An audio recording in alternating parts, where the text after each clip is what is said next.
What's up, everybody? Welcome back to the channel. Okay, so it is a very slow news day, unfortunately, so get prepared for kind of bland, but it's news, and it is what it is.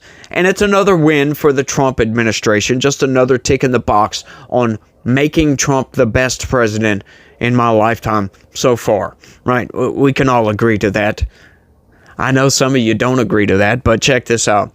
Trump announces EU trade deal with 15% tariffs. Okay, so what Donald Trump is essentially doing here is trying to subsidize some of the deficit spending that we have with tariffs. A lot of this makes a lot of sense because come to find out, a lot of these companies from these foreign countries, they're absorbing most of that tariff.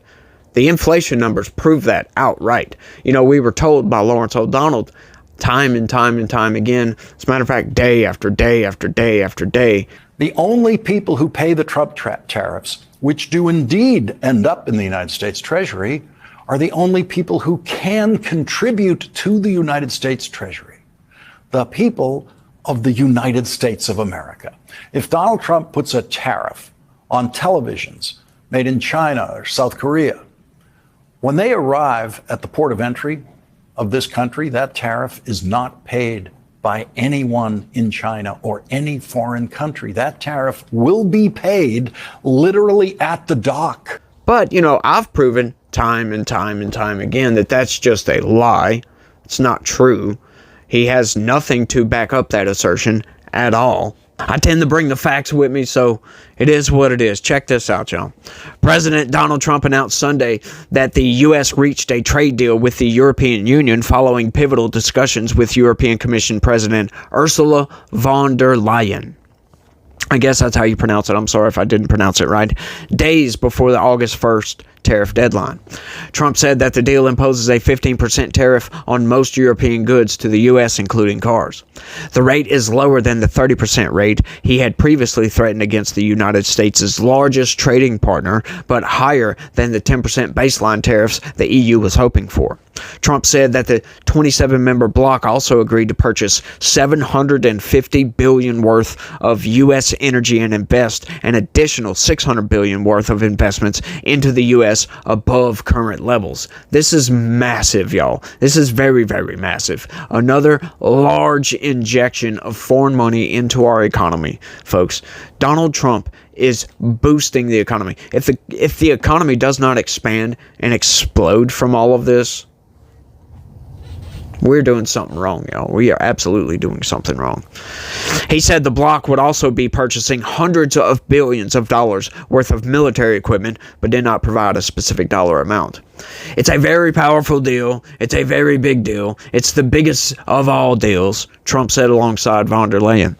It's a good deal. It's a huge deal with tough negotiations, von der Leyen said after the meeting. While questions remain about the specific details and timeline of the EU investments, the agreement marks a pivotal moment for Trump following weeks of uncertainty surrounding the U.S.-EU trade talks. Trump, during a press conference before his meeting with the European leaders, said there was a 50-50 chance they would reach a framework of a deal. Brussels had been preparing for a no-deal scenario if the trade talks devolved ahead of August 1st. Lawmakers had approved a major package of counter tariffs, which would have targeted a range of U.S. goods. The bloc also considered deploying the EU's anti-coercion instrument, a move seen as the trading bloc's trade bazooka, if you will. Oh, that doesn't sound very good at all. Ireland's Prime Minister said the agreement brings clarity and predictability to the trading relationship between the EU and the US, according to a statement. It does mean that there will now be higher tariffs than there have been, and this will have an impact on trade between the EU and US, making it more expensive and more challenging, Ireland's Department of the Taoiseach said. Still, the agreement creates a new era of stability, the statement continued. The U.S.-EU trade relationship was valued at 1.68 trillion euros, or $1.97 trillion, when taking into account both services and goods trading in 2024, according to the European Council. While the EU recorded a surplus on goods trading, it noted a deficit in the services realm. This left the EU with an overall trade surplus of around 50 billion euros with the US last year. These are all good moves, folks. These are all very good moves. And I love what Donald Trump is doing with the tariffs because, you know, the US, we were kind of getting the shaft, if you will, with all of these trade agreements. There kind of weren't really trade agreements. We were just having tariffs imposed on us, and we were not imposing any tariffs on anybody else. And everybody called that free trade, y'all. It's a free trade world around here. Well, that's not necessarily free trade, is it? You know, our supposed good neighbors and friends were tariffing the crap out of us.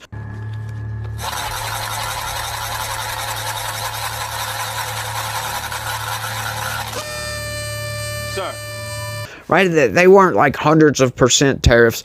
Well, Canada had almost a 400% tariff on a lot of dairy products, right? Which was nonsense. Like, why? Come on, Canada, you're right next door. And this was after a trade negotiation where we were supposed to have free trade between Canada, the U.S., and Mexico. But we didn't. We were being tariffed through the wazoo on a lot of these things.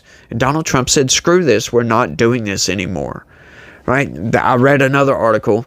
Donald Trump is meeting with Xi Jinping, and they're going to work out that trade deal. They've got a preliminary deal going, which I reported on, I don't know, like a month ago, month and a half, something like that. It was a little while back, where they knocked down the tariffs from 125 and 145% respectively down to 30-something percent. And I think that's probably where we're going to end up, somewhere around that 30, 25, 30% range, somewhere around in there. It's probably where we're going to end up on just a normal basis, which is a good thing. We've also got export controls to China because China's theft of intellectual property, and there's just overall subversion of the U.S. market. You know, we must do this lest they steal all of our intellectual property and they just put us through the freaking ringer, right? But we can't allow for this. China really should be ashamed of themselves, but they don't care. They are on a mission for world domination, folks. And a lot of people, they just want to play nice and play friends with China, blah, blah, blah. No, screw that. You cannot go around stealing intellectual property from everybody. And that's exactly what they're doing. You know, that whole Belt and Road Initiative, that is like a mafia-style shakedown of many of these third world nations. And that's not a good thing either. What they do is they come to these third world nations like, oh, you've got crumbling infrastructure. What we'll do is we'll fund all of this. We'll invest all this money into a port or into belt, you know, into roads or whatever it may be, train tracks, whatever it is. And China basically traps these countries to where if they default on any of this stuff, China takes control of whatever. And, you know, and then they're on the back end of all of this. It's all nonsense, folks. You know, China's trying to take control of the South China Sea. China's just a big, large bully, if you will. They're just the bully of the world, and nobody wants to call them out on their BS except for Donald Trump, it seems like, right? America does. Russia don't do it. None of these other countries really do it. So it's up to us to push back against China because we have the leverage we can do this with, folks. And I love that Donald Trump knows exactly how to use trade as a leverage to push these countries into acting right? China calls us the bully when it's really them. Every accusation is a confession with China, just like the left. But I think I've rambled on for long enough on this one. I want y'all to let me know what y'all think about all this down in the comments section. Y'all don't forget to smash that like button for me. Subscribe if you're new around here. Share this video anywhere and everywhere you can. I would greatly appreciate that. And if you could, look right below that video and click that join button. Sign up and become a member. That would be lovely if you guys could do that. But that's all I got. I want to thank everybody for watching, and y'all try to have a good day. Stay legitical. Peace.